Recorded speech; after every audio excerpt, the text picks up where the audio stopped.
हम एक्सरसाइज 11.2 का question number 3 solve कर रहे हैं। Length of the field fence of a trapezium shaped field A B C D is 120 metre.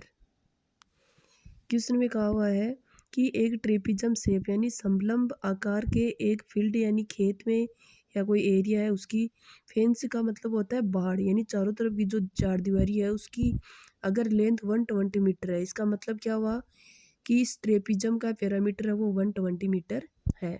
If यदि B C 48 metre, C D 17 metre and A D 40 metre, find the area of this field. Side A B is perpendicular to the parallel sides A D and B C.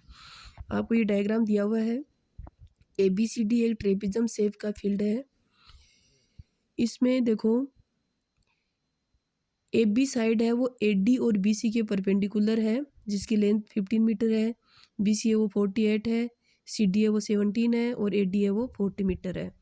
हमें ये दिया हुआ है, ये देखो A B है वो 15 metre दी हुई नहीं है, सिर्फ इतना बताया हुआ है कि ए बी परपेंडिकुलर है ए डी और बी सी के, ये हमें फाइंड करनी है। अब हम फाइंड कैसे करें, हमें ये चार दीवारी दी हुई है कि ए से लेकर ए से राउंड लगाकर वापस ए के पास आओगे, इतनी दूरी कितनी है, 120 मीटर है। ठीक है, तो इससे हमें ये पता लग जाएगा कि ए बी कितनी है। देखिए ये जो दिया हुआ था गिवन सारी चीज़ें हमने लिख दी हैं। Parameter of trapezium A B C D, A B, B C, C D और डी ए। ओके, ये पैरामीटर हमें पहले से ही गिवन है 120। A B plus B C की वैल्यू 48 है, सी डी 17 और D A 40। 120 equal to A B plus ये 105 हो गया, इन तीनों को हमने ऐड किया तो 105 इस साइड में आते ही माइनस का 120 माइनस 105 इक्वल टू 15 मीटर। इसका मतलब ए बी है वो कितना है, 15 मीटर है। अब देखिए हमें area of trapezium A B C D हल करना है, तो ये दोनों पैरेलल साइड ए डी और बी सी हमें दी हुई है। जो परपेंडिकुलर डिस्टेंस है इन दोनों के बीच की दूरी है वो हमारे पास आ गई है 15 मीटर।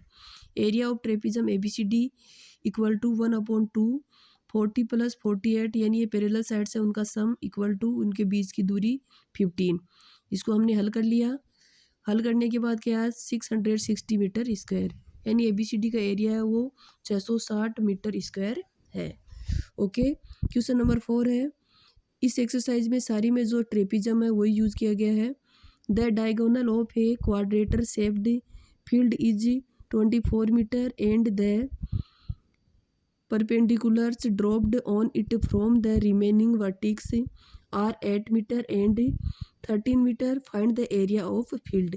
एक ऐसा हमारे पास फील्ड दिया हुआ है, हमने ये मान लिया कि ये फील्ड है, इसका नाम ए बी सी डी है। ठीक है, ये एक क्वाड्रेटल है, चतुर्भुजाकार है, जिसका जो डायगोनल है वो है 24 मीटर। डायगोनल ये विकर्ण ए सी।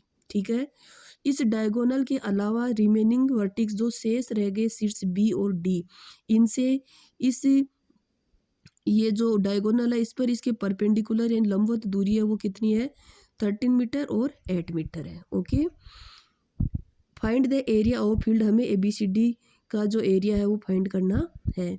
लेट माना A B C D is a quadrilateral, क्योंकि क्वाड्रेटर का नाम नहीं दिया हुआ था, ए बी सी डी हमने माना है। कंसीडर, हमने ये मान लिया कि H1 है ये 13 मीटर है और H2 है वो 8 मीटर है। डायगोनल ए सी गिवन है 24 metre. Area of A B C D, इस पूरी ए बी सी डी का एरिया है वो जगह इस डायगोनल ने इस चतुर्भुज को दो त्रिभुजों में बांट दिया है। इस क्वाड्रेटर को दो ट्राइंगल्स में डिवाइड कर दिया है। एक ट्राइंगल है ए बी सी और दूसरा है ए D C.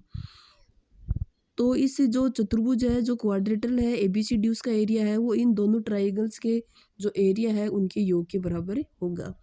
Area of A B C D equal to area of triangle A B C plus area of triangle A D C. Triangle का एरिया होता है, उसका फॉर्मूला है 1/2 बेस इंटू हाइट, यानी 1/2 आधार गुणा ऊंचाई। Area A B C D equal to 1/2 into A B C का बेस है वो भी ए सी है और इसकी जो हाइट है वो H1 है। ए डी सी है उसका एरिया, उसका बेस भी ए सी है और जो हाइट है वो H2 है। 1/2 इंटू ए सी हमारे पास है 24, H1 है 13 और H2 है 8। ओके, इसमें देखो ये 24 है, ये भी 24 है, इसको 2 से डिवाइड किया तो 12 है और यहाँ क्या रहा 13 और यहाँ 8। ओके, 12 इंटू 13 प्लस 8 21, 12 को 21 से मल्टीप्लाई किया 252।